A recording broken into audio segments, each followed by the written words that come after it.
Les élus, monsieur le responsable de secteur Villogia Lyon Métropole, mesdames, messieurs. Bailleurs, constructeurs, aménageurs, Villogia est un partenaire essentiel dans le cadre des politiques de logement que la ville de Vénissieux développe avec succès depuis des années. À la mise en service de la nouvelle résidence Jean Jaurès en cours de construction, le patrimoine locatif de Villogia à Vénissieux s'élèvera à environ 550 logements et à plus de 1500 dans la métropole lyonnaise. Une relation de confiance est instaurée, nous avons besoin de cette solidité et de cette fidélité entre partenaires pour affronter une urgence sociale sans précédent. Je tenais donc à saluer M. Cédric Labrosse, responsable de secteur de Villogia Lyon Métropole, pour le travail accompli dans notre ville. Reprise des maçonneries, pose d'isolants, remplacement des menuiseries, pose des extracteurs VMC, nous marquons aujourd'hui la fin des travaux de rénovation de la résidence Anatole France, composée de 100 logements, de 3 bâtiments et de 10 allées.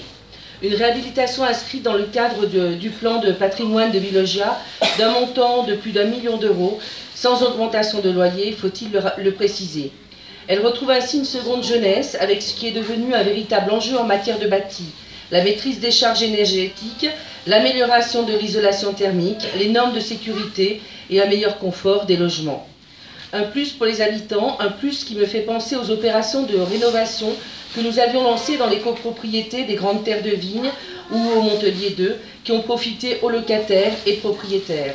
Un plus en matière de charges énergétiques qui, là encore, me renvoie au réseau de chaleur urbain que la ville de Vénissieux a construit et développé dans la durée afin d'alléger les charges énergétiques de ses 11 700 usagers.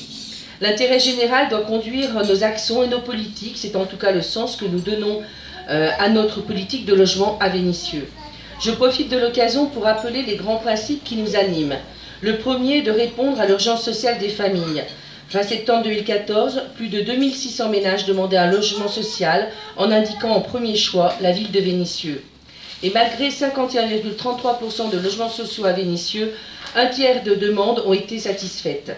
J'entends le discours du gouvernement comme quoi il conviendrait de ne plus construire de logements sociaux dans les quartiers prioritaires et dont les communes sont au-dessus de la barre des 50%.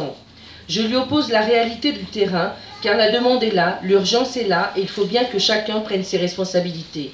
Notre ville, c'est notre volonté, maintiendra donc son exigence d'un parc social étoffé et diversifié pour éviter de repousser les plus défavorisés en 3e ou 4e couronne.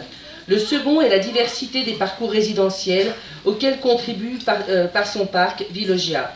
Logement social, logement intermédiaire, accession sociale à la propriété, nous nous donnons les moyens de la renforcer dans tous les quartiers.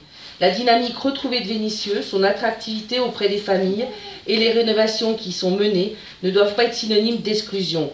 La diversité des parcours permet justement aux Vénissiens de rester dans leur commune et d'y trouver un logement adapté à leur budget et à leurs besoins. Enfin, pour que le mot mixité sociale prenne tout son sens, nous tenons à ce que les grands programmes de rénovation urbaine soient accompagnés de la présence des services publics, du tertiaire et de commerce de proximité, le cas échéant. Nous voulons que chaque Vénitien habite sa ville, qu'il la partage, qu'il s'y implique, qu'il profite de l'ensemble de nos équipements publics, sportifs, culturels et autres. Vivre mieux dans son logement, vivre pleinement à Vénissieux, voilà ce que je souhaite à chacun d'entre vous. Je vous remercie.